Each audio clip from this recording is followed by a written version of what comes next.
Hello again. Liverpool has quite a lively history when it comes to rioting. In 1919, troops opened fire on rioters and a warship was moored in the Mersey with its guns trained on the city. In 1981, the Liverpool area of Toxteth became the only place in England where tear gas has ever been used against rioters. Last night there was a very serious disturbance at Knowsley, an area on the very edge of Liverpool. Knowsley has, and I don't know if this has any bearing on the matter, the highest proportion of Christians in any local authority in England and Wales. Over 80% of the folk there are Christians, according to the last census, way above the national average. Perhaps a bit of background might help before we discuss this riot. A hotel in the area has, as in so many places in the last year or two, been commandeered by the Home Office and filled up with young men who are chiefly of Middle Eastern origin. They have very different customs from the people living in the area. Many are Muslim, and they have been, shall we say, keen to talk to young girls in the area and make their acquaintance. I'm putting the case politely, as I'm sure you'll be aware.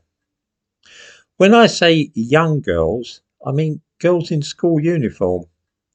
Forget the fact that they are asylum seekers.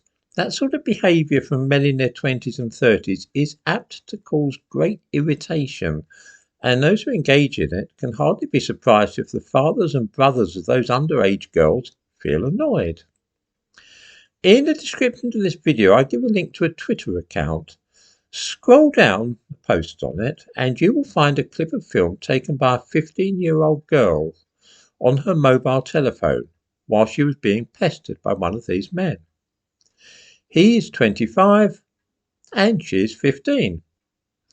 It was the circulation of this clip on social media which caused the disturbance last night, when hundreds of local men gathered outside the hotel to express their anger at what had been going on. This was not an isolated incident. Many girls have been approached in this way by men in their 20s or 30s. The newspapers and television news are reporting this as a right-wing disturbance. They're saying that these people are right-wing activists, but there's no reason to suppose that it's anything of the kind.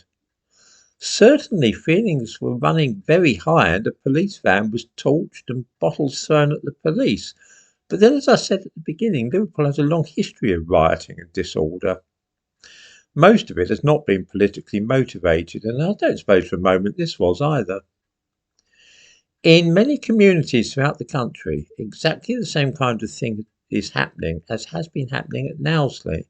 Hundreds of young men from Albania, Africa and the Middle East are being dumped in the middle of quiet communities and essentially left to make their own amusement. Having heard perhaps that Western girls are more easy sexually than those in Muslim countries, these men then go off in search of excitement, and the fact that some of the girls they approach are in school uniform does not appear to deter them. I don't think that the anger in Liverpool or other places is racially motivated, nor do I think that those showing their rage are right-wing xenophobes. The shouts of the crowd last night at Knowsley were about nonces rather than foreigners.